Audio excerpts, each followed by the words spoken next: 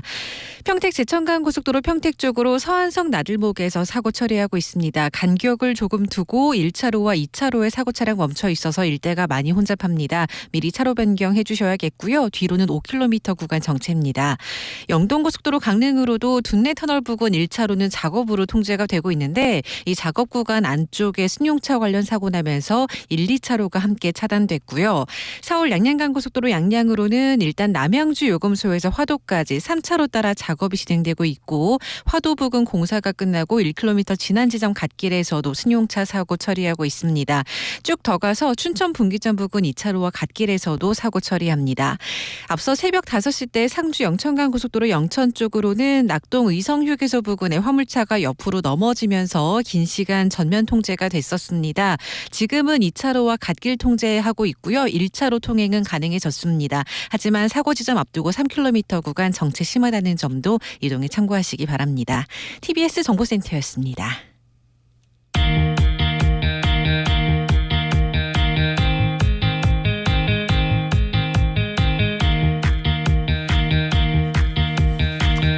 살만한 세상 2부입니다. 피해자 통합 지원 사회적 협동조합 빅트리의 안민숙 이사장과 함께 보이스피싱에 대해서 이야기 나누고 있습니다.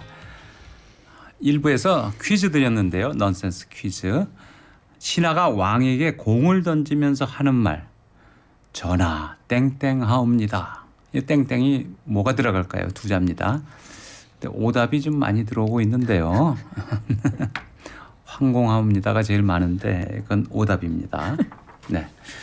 자, 안 이사장님. 네. 최근에 경찰이 아주 상당한 규모의 기업형 보이스피싱 조직을 검거했다고요? 네. 그 충남 경찰청의 그 반부패 수사대 6팀이 이 팀은 이제 보이스피싱 전문 수사팀이라고 해요. 네. 여기에서 그 중국에 있는 그 중국 항저우에서 항저우에 콜센터를 두고 있는 그 2017년 12월부터 2020년 10월까지 죄송합니다. 2020년 10월까지 그 금융감독원과 검찰을 사칭해서 그 범죄 조직원 76명이 활동을 했는데 그 중에 44명을 검거를 했다라고 합니다. 네. 이 피해가 133건의 그 200억 규모고요. 피해자가 1,890명이라고 합니다. 1,890명. 네, 엄청난 그 피해자가 있죠. 네. 예. 그리고 이제 뜯긴 금액이 1,491억. 네. 200억 규모. 200억 규모인가요? 네, 예, 이건 다른 사건이군요. 네. 엄청난 규모고 엄청난 피해자 수인데요.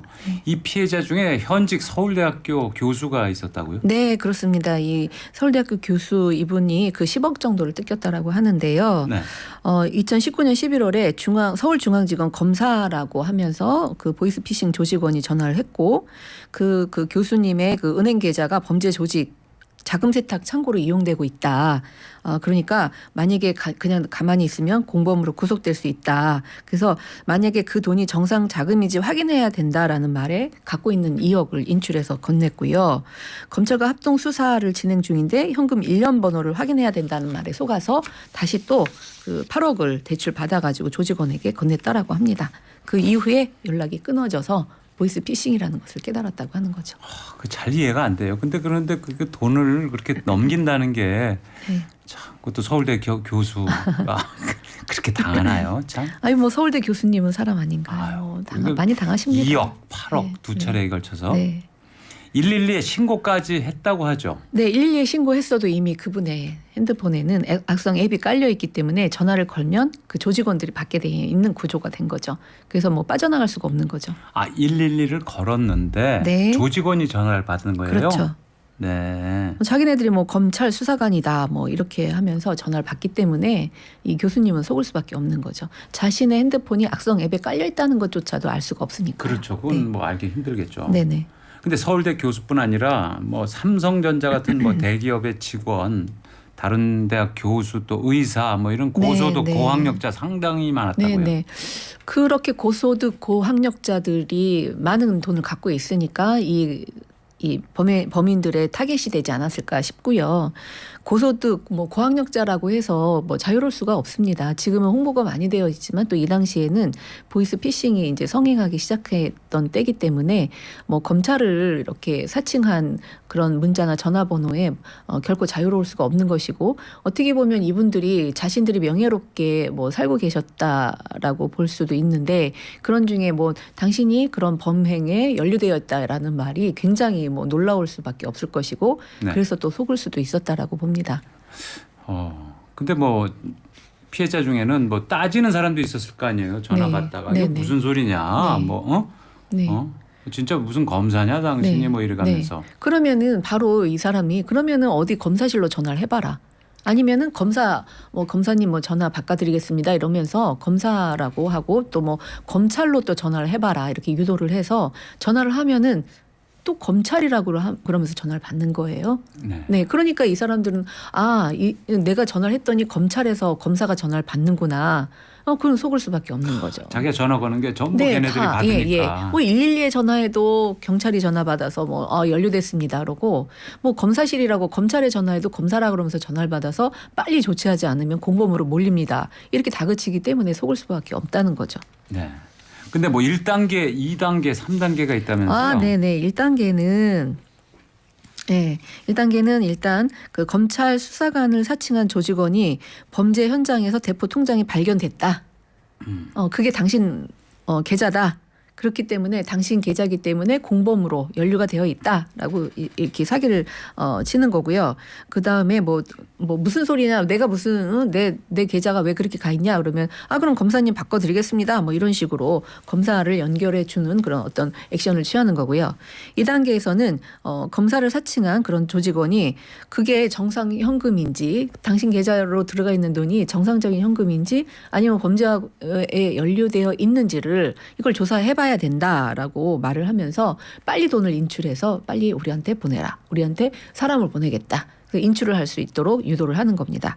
3단계에서는 뭐 금융감독원 직원이 당신한테 가서 돈을 받을 것이다. 그러니까 그 직원에게 돈을 줘야 한다. 뭐 이렇게 1, 2, 3단계를 나눠서 돈을 갈취하는 겁니다. 그러니까 사람이 직접 나와서 대면 만나기도 한다는 거죠. 대부분 굉장히 많은 경우가 네. 실제로 그 금감원 직원이다 또는 검사실에서 보낸 그 수사관이다라는 이유로 그 뭐 양복을 입은 사람이 돈을 받으러 가는 경우도 많고 뭐 일반인이 돈을 받으러 가는 경우도 많습니다. 네.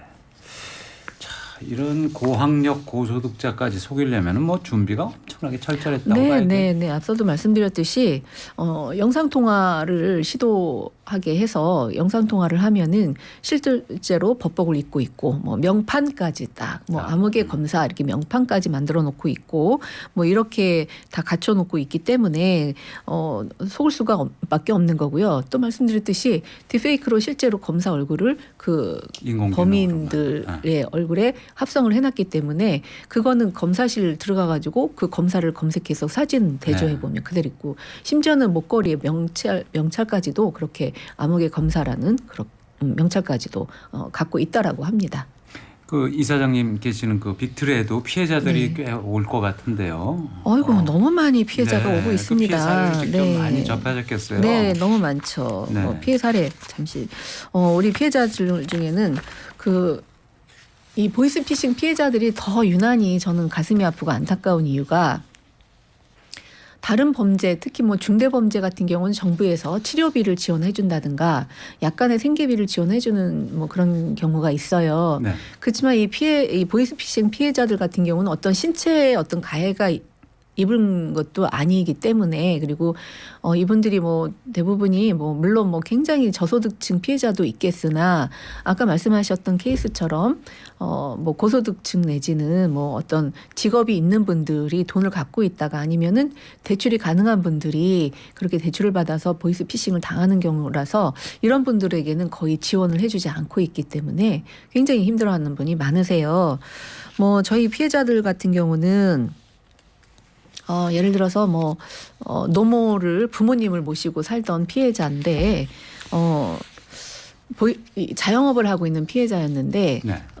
코로나 시기 때 자영업이 굉장히 어려웠잖아요. 그렇죠. 그래서 어떻게 이거를 메꿔야 되는지를 고민을 하던 중에 연락을 받은 게 뭐 굉장히 그 좋은 그 투자처가 있다. 그러니까 투자를 좀 해봐라. 뭐 처음에는 뭐 약간 뭐 100만 원만 넣으면은 뭐 한 200만 원 준다. 뭐 이런 식으로 접근을 해서 처음에는 그런 식으로 한 번, 두 번을 하다가 나중에는 한 번, 두 번이 뭐 1, 200으로 한두 번을 한 거죠. 그랬더니 정말 뭐 돈 100만 원 넣었더니 200만 원 보내주고 이러다가 나중에는 그러지 말고 고액을 해라. 고액을 할수록 뭐 수익이 크다. 뭐 이런 식으로 보이스피싱을 당한 거예요.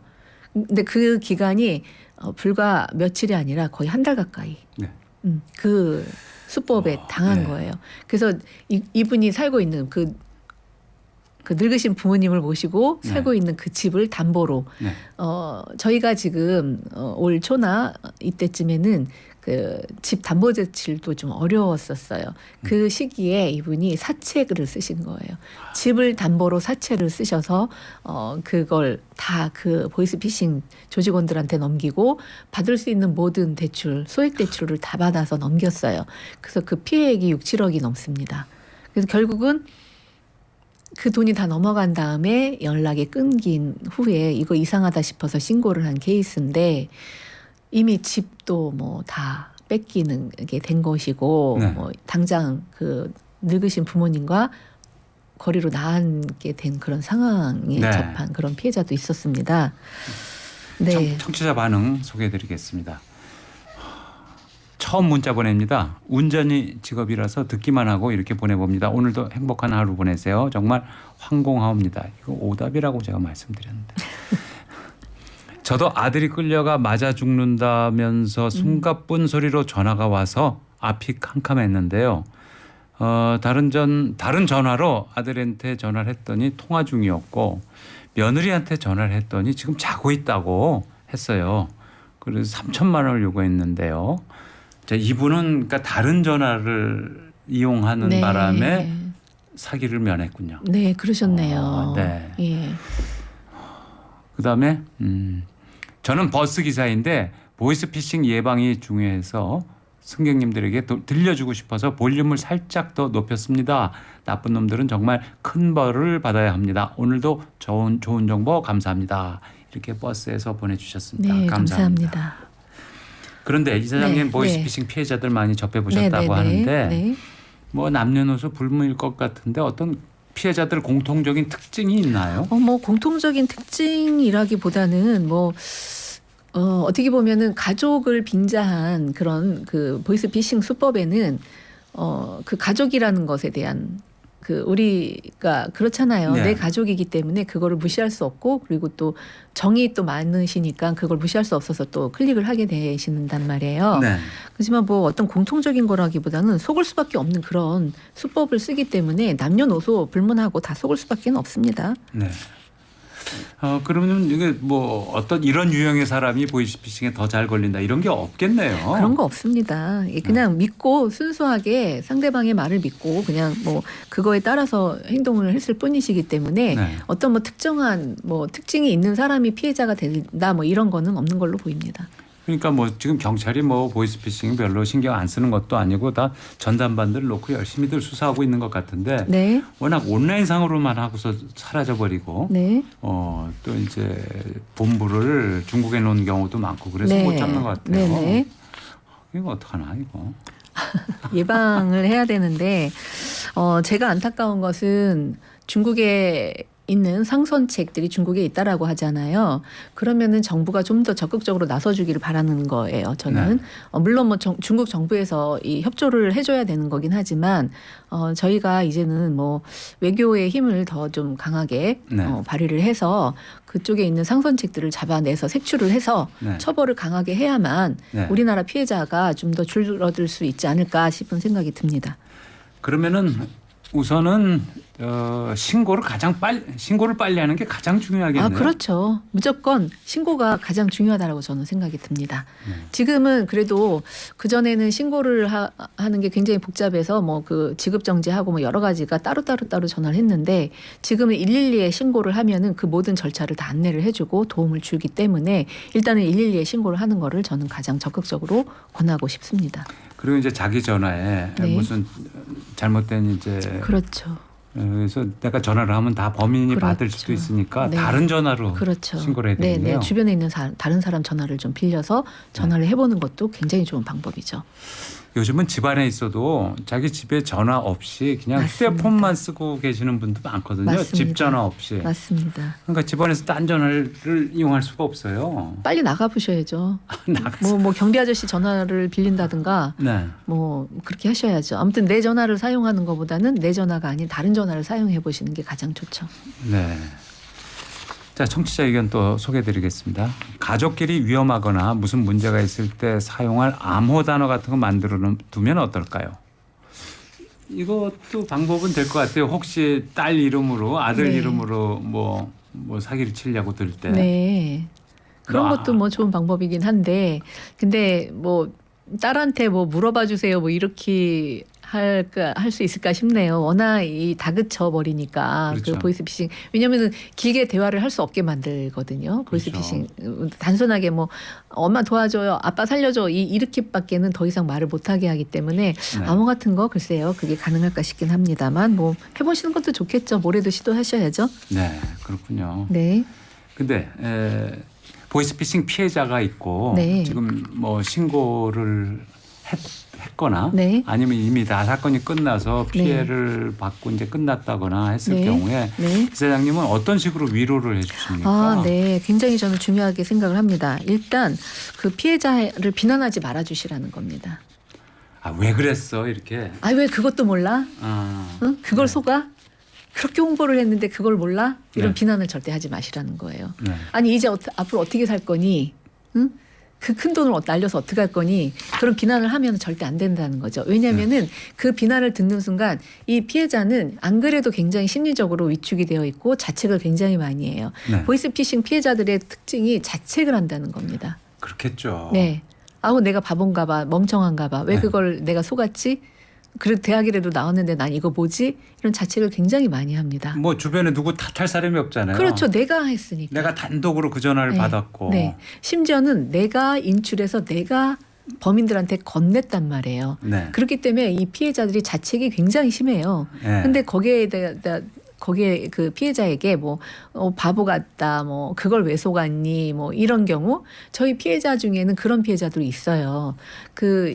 본인이 보이스피싱을 당해서 이제 그 부모님이랑 같이 살던 그 집이라든가 아니, 집에서 이제 부모님 돈까지 본인이 관리를 하다가 그거를 다 보이스피싱으로 다 날려버렸단 말이에요. 네. 그랬더니 그때 어머니가 굉장히 심각한 정신 착란을 일으키셔서 흉기로 죽이겠다고 뭐 이렇게 하시는 바람에 그 피해자가 집에도 못 들어가고 뭐 이런 상황이 있는 피해자도 있거든요. 그거는 이제 또 2차 피해, 3차 피해까지 이어지게 되는 거라서 절대 피해자를 비난하시면 안 됩니다. 네. 말씀드렸던 그 사례뿐만 아니라 다른 경우에도 피해자가 너무 힘드니까 집도 날리고 뭐 당장 돈이 없으니까 그렇죠. 엄마 이게 어떤 돈인데 그 전화 한 통에 그렇게 그렇죠. 날렸어. 그렇죠. 아빠 이게 뭐야? 막 그렇죠. 이러면 안 그런 된다는 말 거죠. 하면 안 된다는 네. 거예요. 일단 사람이 살고 봐야 되잖아요. 네. 한강다리 간 사람들 많습니다. 네. 피해자 중에는. 실제로 극단적인 선택한 피해자들이 많습니다. 예, 예. 네, 지금 시각 11시 49분입니다. 교통정보 듣고 돌아오겠습니다. 당신이 있는 곳에 TBS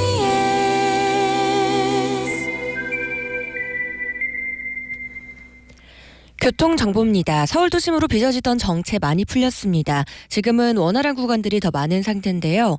강변북로 일산 가는 길 마포대교 지난 지점 1차로엔 추돌 사고 있다는 점 참고해서 지나셔야겠습니다. 지금 사고 여파로 주변 일대 속도 떨어지고 있고요. 이 구간을 제외한 나머지 구간들로는 차량 소통 잘 되고 있습니다. 구리 쪽으로는 공사하고 있습니다. 마포대교 진안지점 4차로에서 차선 도색하는 공사하고 있는데요. 공사 여파를 받아 양화대교에서 원효대교 사이 속도 떨어져 지나고 있습니다. 올림픽대로 공항 쪽으로는 한남대교에서 동작대교 사이 서행으로 지나고 있고요. 또 한강다리 강북 쪽으로는 한강 남단 진안지점 4차로에서 시설물 보수하는 공사가 진행되고 있습니다. 어느덧 하남 쪽 정체도 모두 풀린 상태입니다. 다만 한남대교와 성수대교 주변으로 서행으로 지나고 있다는 점 운행에 참고하시기 바랍니다. 지금까지 서울 시내도로 정보였습니다. 네, 보이스피싱 피해자들 얼마나 가슴이 아프겠습니까? 극단적인 선택을 생각하시는 분들도 있다는데 절대 안 됩니다. 그런 생각하시면 안 되고요. 네. 자, 그러면 아까 넌센스 퀴즈 드린 거 답변 정답 알려드리도록 하겠습니다. 신하가 왕에게 공을 던지면서 하는 말 황공하옵니다가 아니고요. 송구하옵니다. 송구 공을 던진다. 송구하옵니다가 정답입니다. 자, 정답 두 분 추첨했습니다. 5844님, 8243님 두 분께 스크린 골프 이용권 선물 보내드리겠습니다. 축하드립니다. 이사장님, 네. 그 보이스피싱과 관련해서 네. 청취자 여러분께 한 말씀만 해주시죠. 네.